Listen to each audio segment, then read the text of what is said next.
In many ways, 1957 was a transformative year in American history. Post-war economic prosperity, major cultural shifts in music, movies, and literature, as well as the passage of the Civil Rights Act, led to fundamental shifts in what it meant to be an American.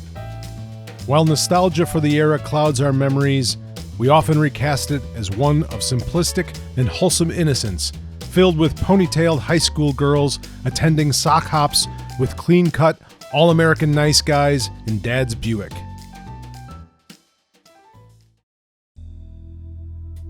The reality, like most nostalgia-driven fantasies, is something much darker. While nuclear war and the threat of communist infiltration kept us on our toes, the real threat constantly haunting every parent's dreams was the angry motorcycle-driven teen with his black leather jacket and James Dean's slick-back haircut with an Elvis sneer of antisocial contempt on his face. So in 1958, their nightmares seemed to come true when Charles Starkweather, a thrill-seeking teen, and his underage girlfriend Caril Ann Fugate went on a killing rampage that left 11 dead and became a national sensation. On January 21st, 1958, Starkweather visited the 14-year-old Caril Ann Fugate at her home. She wasn't there, and Starkweather argued with her mother and stepfather, Velda and Marion Bartlett. The couple disapproved of the 19-year-old Starkweather being involved with their daughter. Not taking the news very well, Starkweather shot and stabbed Caril's stepfather, Marion, and her mother, Velda, then slashed the throat of her baby sister, Betty Jean, and stuffed her body in a cardboard box.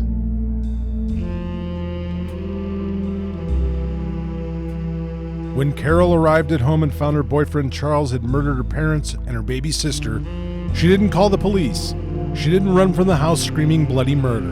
Instead, she helped Starkweather hide the bodies, and the couple remained in the house for 6 days, turning people away with a note taped to the front door. Fugate's grandmother became suspicious and contacted the Lincoln Police Department. When police arrived on January 27th, Starkweather and Fugate had fled the home. The county sheriff, Merle Canoff, found Charlie's hot rod some 16 miles south of town, stuck in the mud of the driveway of the Meyer farm. Blood in the snow led to a small shack where they discovered the farmer, August Meyer. He'd been blasted in the head with a .410 shotgun at close range. Charlie also killed Meyer's dog for good measure. When Robert Jensen and Carol King, two local teenagers, stopped to give Charlie and Caril a ride, Starkweather forced them to drive back to an abandoned storm cellar. He shot Jensen in the back of the head and attempted to rape King, but apparently was unable to perform, so he became angry with her and fatally shot her as well. The two fled in Jensen's car. The AP Wire described how Caril and Charlie had doubled back from the Meyer farm into the South Lincoln section of Nebraska, how they had cruised the neighborhood, Charlie knew it well from his garbage man days, and eventually slept there, undetected even by the milkman, and how they were let into the fashionable home of C. Lauer Ward by his unsuspecting housekeeper. She knew Charlie. He used to shovel their snow. Mr. Ward was away that evening, so Charlie and Caril hung around quite a while, binding and gagging Clara Ward, his wife, and Lillian, the housekeeper, in one of the upstairs bedrooms. Both women were stabbed to death. Charlie said he had to kill them in self-defense when the maid came at him with a gun, but later he switched stories, saying Caril had done it all. Charlie met Mr. Ward in the vestibule as he came home for supper.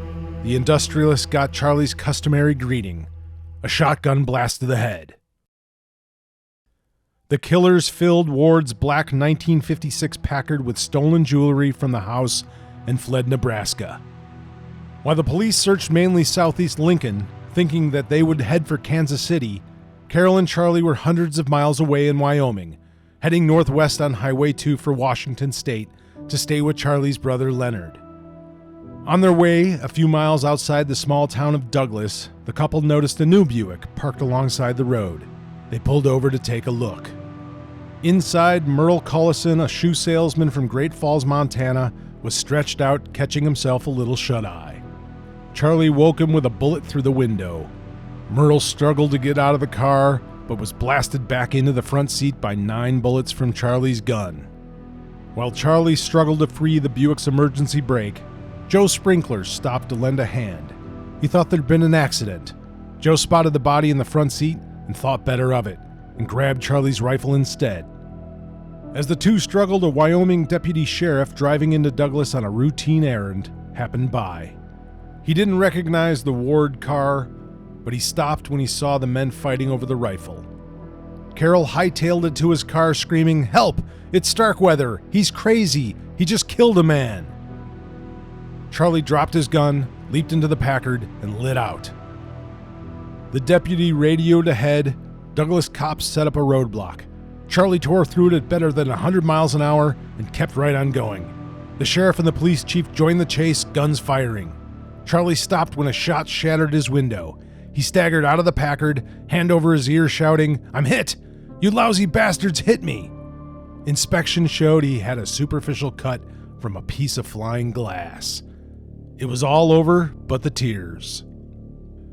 The killing spree shocked the nation and reverberated throughout society for years to come, with references in art and popular culture.